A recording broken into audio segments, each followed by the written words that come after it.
We have taken back control of the Senate. Wow, that's good. So let me say, and I love you back. And I love you back. So let me say, my heart is full today. My heart is full today, full of gratitude for the trust you have placed in me. Kamala Harris के 2024 के राष्ट्रपति अभियान को Donald Trump के खिलाफ करारी हार का सामना करना पड़ा। ऐतिहासिक अभियान चलाने के बावजूद भी वो डोनाल्ड ट्रंप से हारने वाली दूसरी महिला उम्मीदवार बन गई हैं। इससे पहले 2016 में डेमोक्रेटिक उम्मीदवार हिलेरी क्लिंटन को भी ट्रंप से हार का सामना करना पड़ा था। यूं तो कमला हैरिस की हार की कई वजह रही हैं, लेकिन ट्रंप की स्ट्रेटेजी भी कमाल कर गई। आज के इस वीडियो में हम कमला हैरिस की हार और डोनाल्ड ट्रंप की अहम वजूहात पर करेंगे। साथ ही आपको बताएंगे कि ट्रंप की जीत पर मुसलमानों और अरब देशों के मीडिया ने क्या कुछ कहा है। वीडियो शुरू करने से पहले आपसे गुजारिश है कि हमारे वीडियो को अगर पसंद आप करते हैं तो उसको लाइक करें, शेयर करें और साथ ही हमारे चैनल को सब्सक्राइब करना बिल्कुल ना भूलें, क्योंकि ये एक नई पहल हम कर रहे हैं। कमला हैरिस की हार के पीछे एक प्रमुख वजह राष्ट्रपति पद की दौड़ में उनका देर से शामिल होना रहा। हत्या की 2 कोशिशों के बाद भी ट्रंप का क्रेज कम नहीं हुआ। अब 20 जनवरी 2025 को वॉशिंगटन डीसी में यूएस कैपिटल में आयोजित समारोह में डोनाल्ड ट्रंप को पद की शपथ दिलाई जाएगी। वैसे तो किसी भी उम्मीदवार की हार जीत के पीछे कई रीजन होते हैं, लेकिन कमला की हार के पीछे का सबसे बड़ा रीजन राष्ट्रपति उम्मीदवार के तौर पर उनके नाम का ऐलान देरी से करना रहा। हैरिस जो बाइडेन के पद छोड़ने के बाद चुनाव में उतरी और हैरिस की इस दौड़ में एंट्री बहुत देरी से हुई, क्योंकि जब तक दौड़ में वो शामिल हुई तब तक ट्रंप पहले ही बाइडेन से काफी आगे निकल चुके थे। बाइडेन राष्ट्रपति पद की दौड़ से हटना ही नहीं चाहते थे, लेकिन उनकी हालत को देखते हुए पार्टी ने उम्मीदवार बदलने का फैसला कर लिया। कमला के अलावा कई नामों पर भी चर्चा की गई, लेकिन आखिर में उनके नाम पर ही मोहर लगी, लेकिन शायद तब तक काफी देर हो चुकी थी। इस हार की दूसरी वजह अफगान से फौज की वापसी भी रही। दरअसल जो बाइडेन के कुछ ऐसे फैसले रहे जो डेमोक्रेटिक पार्टी की हार की बड़ी वजह बन गए। इनमें एक अफगानिस्तान से अमेरिकी फौज को वापस बुलाने वाला फैसला भी रहा, जिसने अमेरिका की विश्वसनीयता को कमजोर कर दिया। मिडिल ईस्ट में भड़की आग पर काबू ना पाना भी बाइडेन की कमजोरी के तौर पर याद किया जाएगा। 7 अक्टूबर के बाद इजराइल की जवाबी कार्रवाई के लिए उसे जवाबदेह ठहराने में प्रशासन की नाकामी से भी मुस्लिम वोटर्स के बीच हैरिस को नुकसान पहुंचा। अमेरिका मामले में कंफ्यूज यहाँ पर नजर आया, जो शायद वोटर्स को पसंद न आया हो।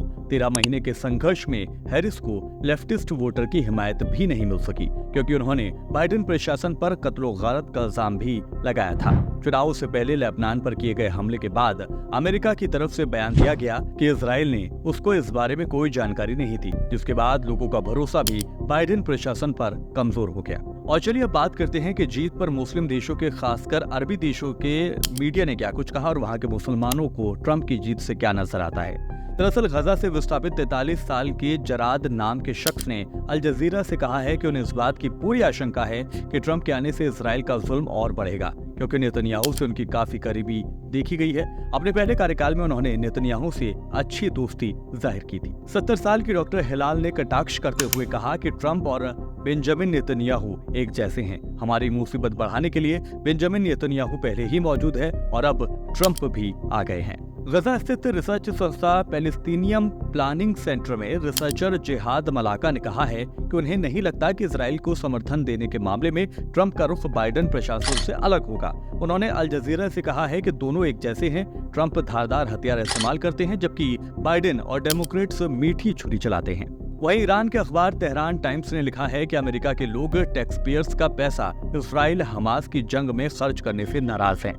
अखबार लिखता है कि अमेरिका इजराइल को अक्टूबर 2023 से लेकर अब तक 18 अरब डॉलर की सैन्य मदद दे चुका है। इजराइल के हमले में 43,000 फिलिस्तीनियों की मौत हो चुकी है। इजराइल लेबनान में 3,000 लोगों को मार चुका है। तेहरान टाइम्स आगे लिखता है कि ट्रंप ने गजा संघर्ष खत्म करने का वादा किया था, लेकिन अब ये साफ हो गया है कि वो ऐसा इसलिए कह रहे थे कि कमला हैरिस के वोट रिपब्लिकन पार्टी को ट्रांसफर मिल सके। अरब न्यूज ने लिखा है कि भले ही ट्रंप ने गजा युद्ध खत्म कराने का वादा किया है, लेकिन इजरायली प्रधानमंत्री बेंजामिन नेतन्याहू से उनकी दोस्ती को देखते हुए ये दूर की कौड़ी लग रहा है। लगता नहीं है कि इस वादे का भरोसा कर ट्रंप को वोट देने वाले लोगों की ये मंशा पूरी हो पाएगी।